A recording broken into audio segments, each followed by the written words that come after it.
धाडिले निरोपा तुकाने माझा धाडिले निरोपा मार्ग आसोपा सुख रूप मार्ग आसोपा सुख रूप गोपाल कृष्ण भगवान की जय। मी एक निरोप सांगण्याकरता आलेलो आहे आणि म्हणून प्रश्न परीक्षित राजांचा राजा प्रश्न गोड विचारलेला आहे आणि अशा वयामध्ये सत्ता संपत्ती आणि तारुण्य एकत्रित आले त्याच वेळेस अशी सत्सद्बुद्धी परमार्थ करण्याची व्हावी। कारण या भक्ती रसायन ग्रंथामध्ये खूप तरुणांच्या कथा आपल्याला ऐकायला मिळतात की तरुणपणी किती सुलभतेने, कारण सगळ्या गोष्टीचा त्यांच्याकडे विचार असतो, इंद्रियामध्ये बल असतं, बुद्धी चातुर्य चाणाक्ष असतं आणि म्हणून अशा एका तरुणाने अल्प वयामध्ये भगवत प्राप्ती करून घेतलेली आहे। ती कथा आहे प्रल्हादाची। पहा, कश्यप ऋषींच्या वंशामध्ये दोन पत्न्या त्यांना दिती आणि आदिती। दिती ही असणारी दैत्याची आई, आदिती असणारी देवांची आई। आणि मग मागे कथा वराह व्रतामध्ये आपण ऐकली, हिरण्याक्षाचा वध केला, पण पुढे असणारे हिरण्यकश्यप त्याचाच भाऊ कश्यपाच्या वंशामध्ये निर्माण झाला।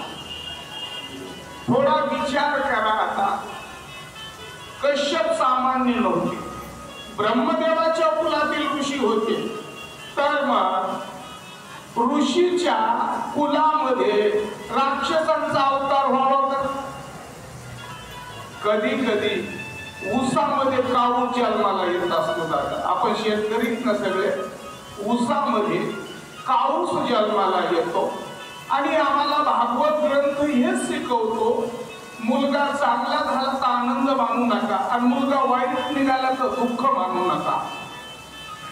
एक चांगला एक वाईट, एक चांगला एक वाईट। कश्यप ऋषी चांगले, पण हिरण्यकश्यपू आणि हिरण्याक्ष वाईट निघाले। पुढे हिरण्यकश्यपूच्या पुढे प्रल्हाद परमभक्तशाली निघाले। त्यांच्यानंतर विरोचनाच्या नंतर बली कसे निघाले पहा। बलीने दैत्याचं राज्य आणलं, पुढे कथा येणार आहे। म्हणून माणसाने जसं भगवंतानं ठेवलं, ठेविले अनंते तैसे राहावे जिथे तुझावे समाधान जिथे तुझावे समाधान ठेविले अनंते तैसे राहावे तुझावे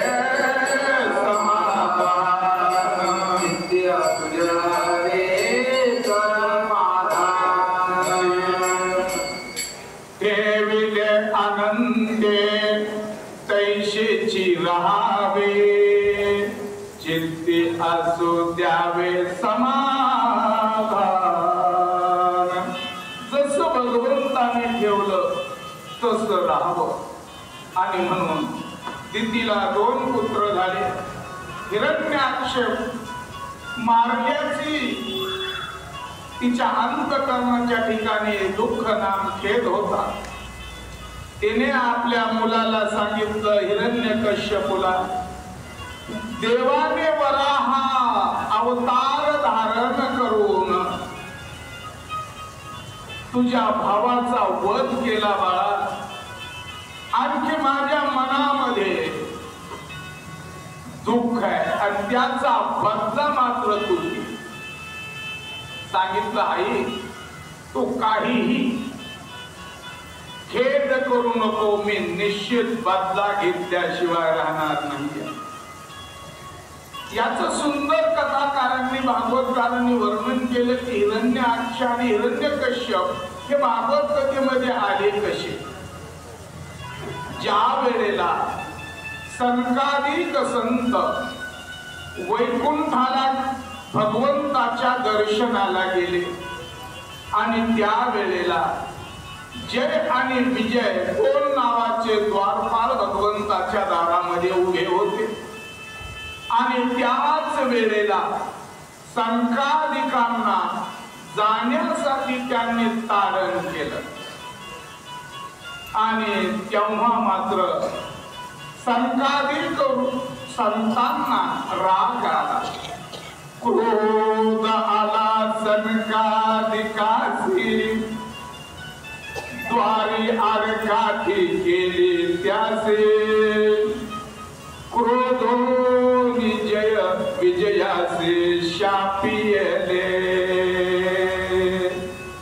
कारण जय आणि विजयाला शाप दिला, तुम्ही अनेक योन्या राक्षस योनीमध्ये पडताल. आणि म्हणून तेच जय आणि विजय भगवंताचे द्वारपाल हिरण्याक्ष आणि हिरण्यकश्यप म्हणून जन्माला आले.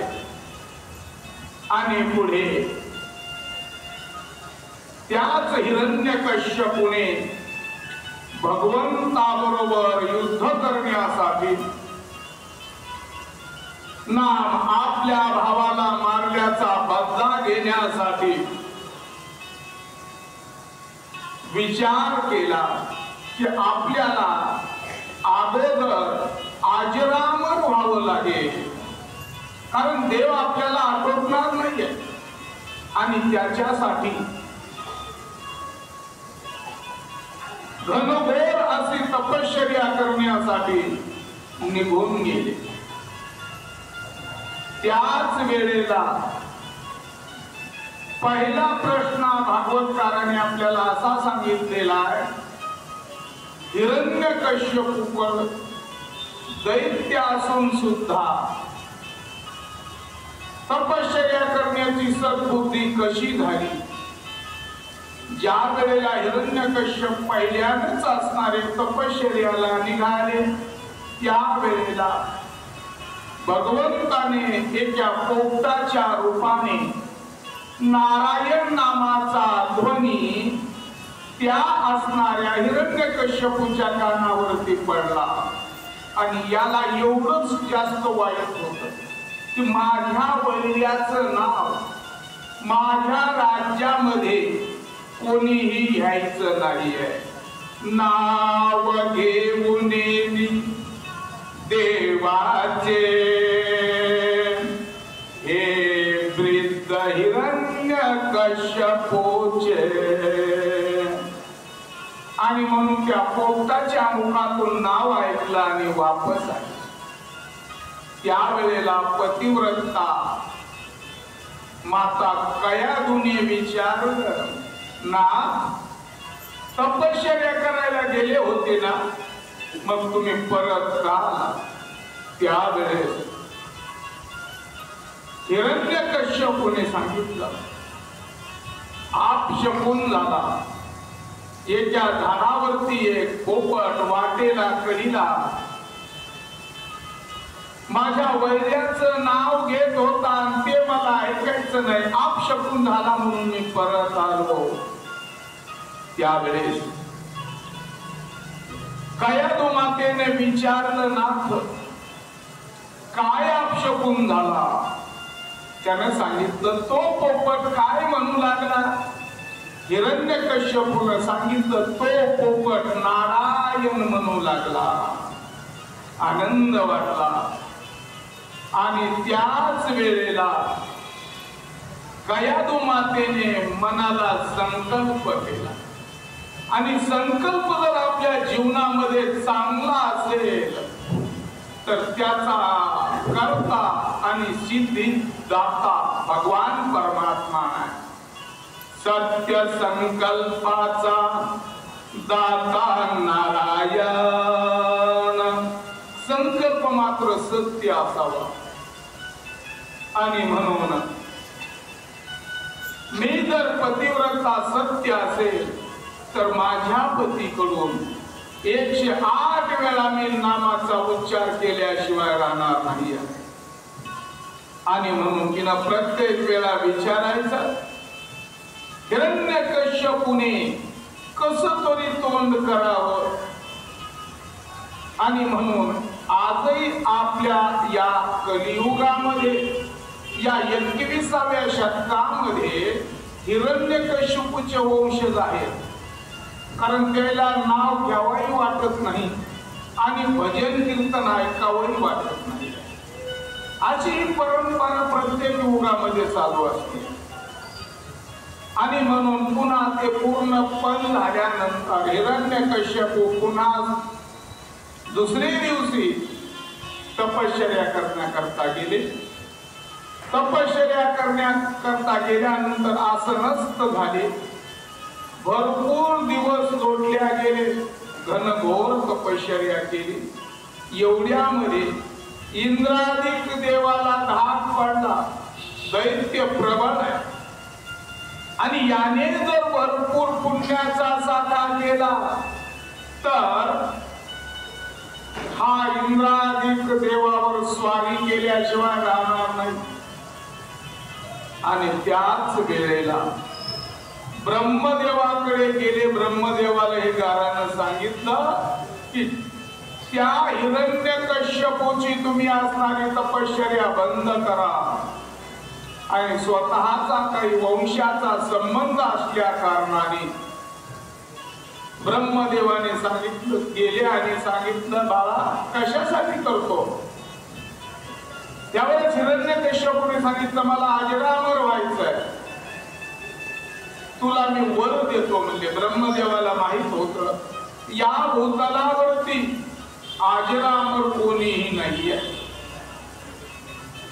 पण त्याची तपश्चर्या भंग करण्यासाठी ब्रह्मदेवानं सांगितलं काय वर पाहिजे ते मी तुला देतो पण तपश्चर्या बंद कर.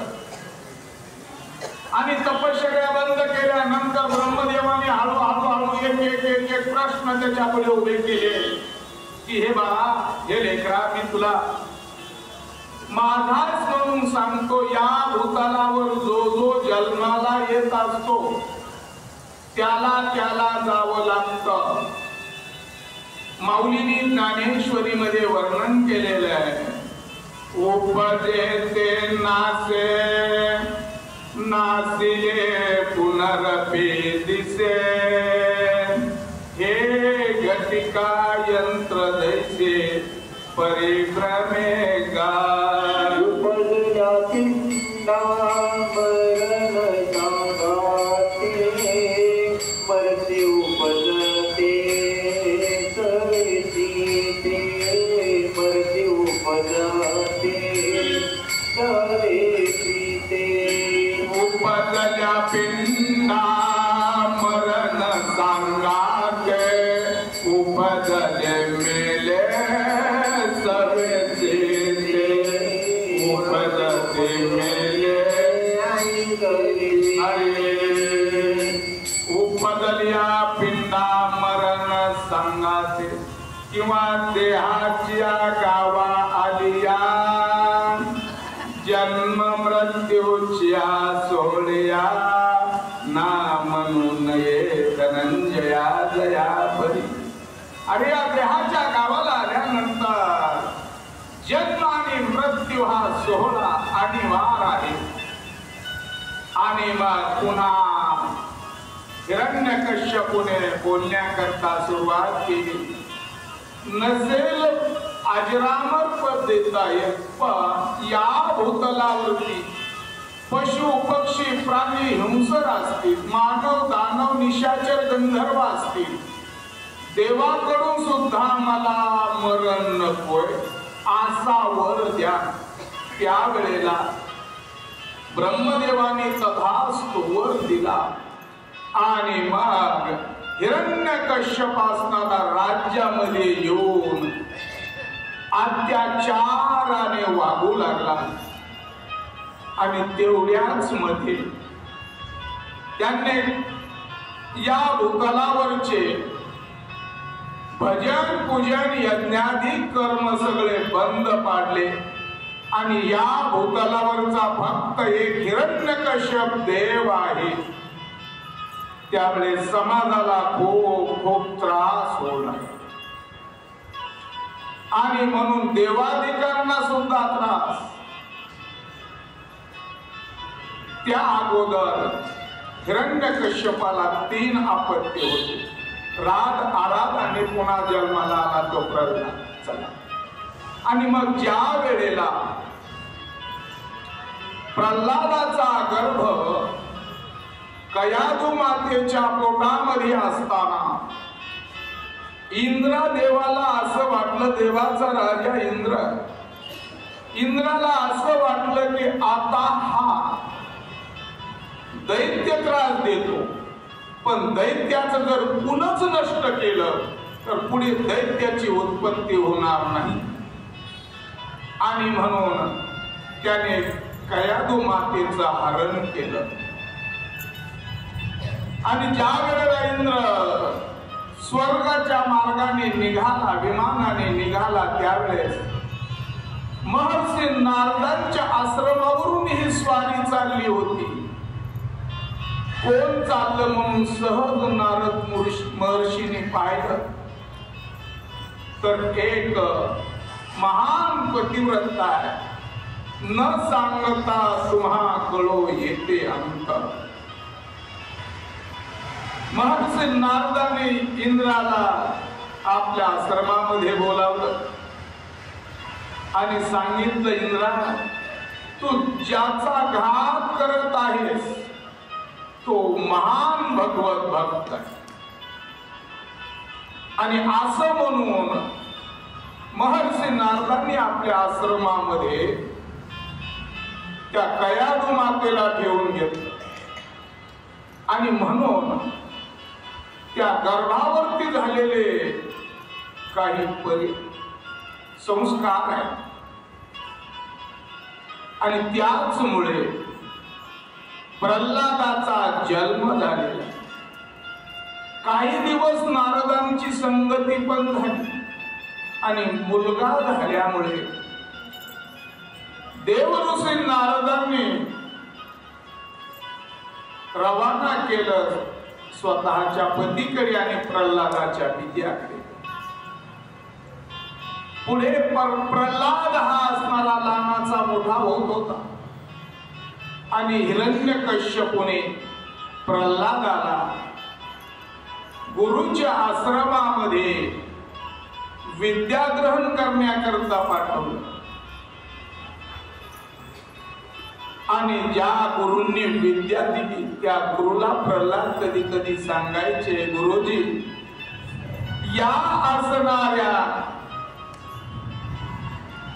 संसारामध्ये सर्व मनुष्य प्राणी मायेमध्ये गुंतले, पुन्हा पुन्हा त्याच विषयाचं तो सेवन करतो, म्हणून यामध्ये सुख नाही. सुखरूप असणारा माझा एक परमात्मा आहे, त्याचे पायी घाला मिठी, मोलने घे जग जेठी, भावा एकासाठी खांदे वाह्या बोलिया. म्हणून गुरुजी तुम्ही पण त्या देवाची शरणागती करा.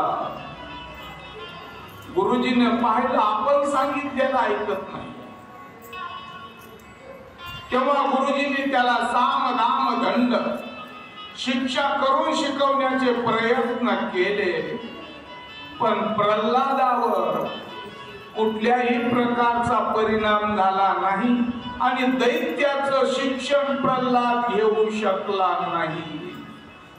असा काळ निघून गेल्यानंतर प्रल्हादाला आपल्या पित्यासमोर उभं करण्यात आलं आणि त्याच वेळेला हिरण्यकश्यपूला खूप आनंद झाला. माझा बाळ गुरुकुलातून आलेला आहे. प्रल्हादाच्या तोंडावरून हात फिरवला, आपल्या असणाऱ्या मांडीवरती बसवलं, पुन्हा पुन्हा प्रल्हादाचा लाड करू लागलेला आहे आणि कौतुकाने प्रल्हादाला विचारलं, प्रल्हादा बाळा, तुला गुरुजीने काय शिकवलं? त्यावेळेस प्रल्हाद बोलू लागले, श्रवणम कीर्तनम अर्चनम, 9 प्रकारची भक्ती मला सांगता येते. अरे मी तुला काय सांगतो, तुला गुरुजीने काय शिकवलं? त्यानं सांगितलं, या भूतलावरती श्रवण करावं, भगवंताची पाद्य पूजा करावी, कीर्तन भक्ती करावी. पुन्हा असणार बापानं डबल विचारलं, असं बऱ्याच वेळा विचारलं, पण प्रल्हादाच्या सांगण्यामध्ये बदल होत नव्हता.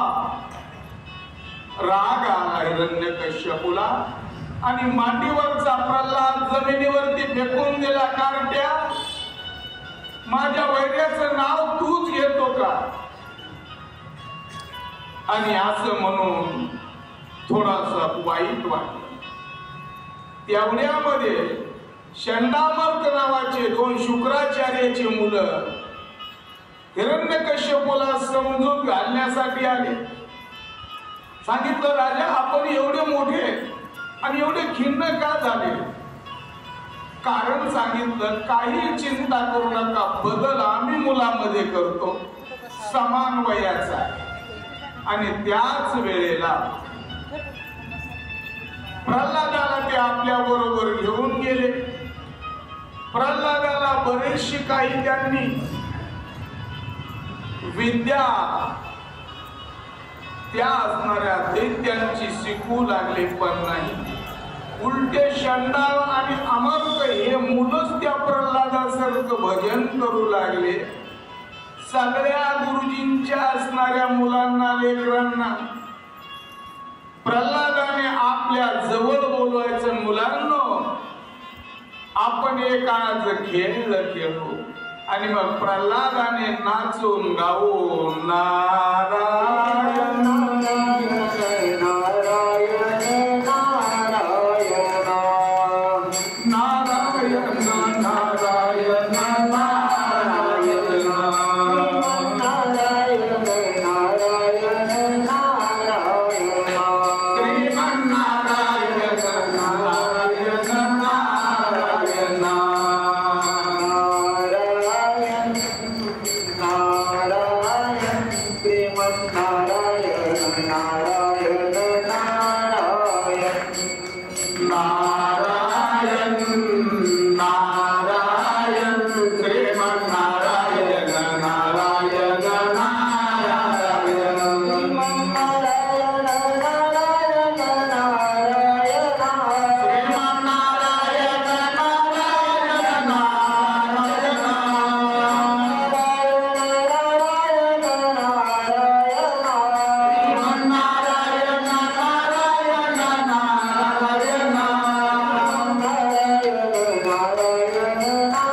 छंद होता.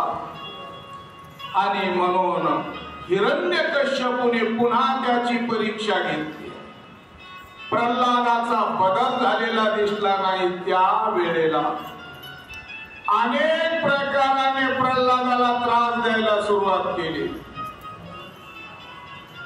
ज्या वेळेला कयाधू मातेकडे प्रल्हादाला नेण्यात आलं आणि हिरण्यकश्यपूने सांगितलं, एक तर तुझ्या प्रल्हादाला सांग माझ्या वैर्याचं नाव घ्यायचं बंद कर किंवा विष प्राशन कर.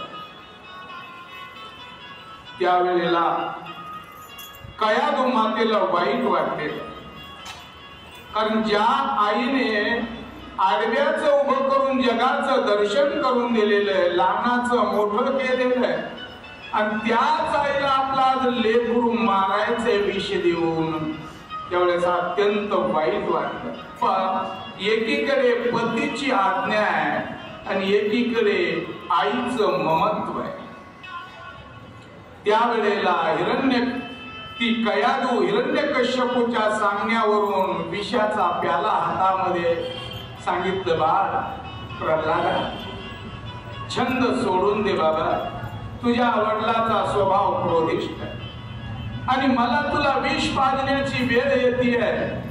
त्यावेळेला प्रल्हादाने सांगितलं, आई तू कुठल्याही प्रकारचे मनामध्ये भीती धारण करू नकोस, कारण ज्याला विषयाची बाधा नाहीये त्याला विष बाधा करू शकत नाही. म्हणून निर्विषय ज्याचं जीवन आहे त्या प्रल्हादाने ते विष सुद्धा प्राशन केलं. वेळ आपला होत चाललेला आहे आणि म्हणून पुढे अनेक प्रकारचे प्रयोग, उन्मत्त हत्ती सोडण्यात आला, विषारी साप त्यांच्या अंगावर सोडण्यात आले, तापलेल्या तेलाच्या कढईत टाकण्यात आलं, कडे लोट करण्यात आलं. पण प्रल्हादाला यात किंचितही धक्का लागला नाही, कारण प्रल्हाद हा अखंड देवाचं नामस्मरण करत होता. नाम प्रल्हाद उच्चारे, नाम प्रल्हाद उच्चारे, नाम प्रल्हाद उच्चारे, नाम प्रल्हाद उच्चारे. तया सोडवी नरहरी, तया सोडवी नरहरी, तया सोडवी नरहरी, तया सोडवी नरहरी. उचलून घेतला कडेवरी, उचलून घेतला कडेवरी, उचलून घेतला कडेवरी, उचलून घेतला कडेवरी. भक्ती सुखे निवाला, भक्ती सुखे निवाला, सुखे निवाला, भक्ती सुखे निवाला. नाम परवाया परवंत, नाम परवया परवंत, नाम परवया परवंत, नाम परवया परवंत. नाम परवाया परवंत, नाम परवाया परवंत, नाम परवाया परवंत, नाम परवाया परवंत. नाम प्रल्हाद उच्चारे, कारण अखंड नामस्मरण होतं प्रल्हादाच्या मुखामध्ये. म्हणून नामाच्या चिंतने 12 वाटा पडते विघ्ने, मग तो होऊने दिसेन आड घाले सुदर्शन. भगवान परमात्मा त्याचं रक्षण करत असतो. आणि म्हणून अशा या प्रल्हाद चरित्रामध्ये आपल्याला भगवंताच्या नामाचं विशेष महत्व ग्रंथ करायला सांगायचं आहे. आपण जर भगवंताचं नाम चिंतन केलं तर जीवनामध्ये कधीही विघ्न येत नाहीये. म्हणून किमान आपण इथं येऊन 8 दिवस राहत आहोत. कथा दुपारी रामायण ऐकायला मिळतं, पण त्यातूनही असणारा उरलेला वेळ किमान आपण दिवसाकाठी 1100 ते 1500 जप करावं. हे नामचिंतन तीर्थक्षेत्रावर केल्यानंतर घरच्यापेक्षा अधिक पुण्य प्राप्त होतं. या भूमीचं तेवढं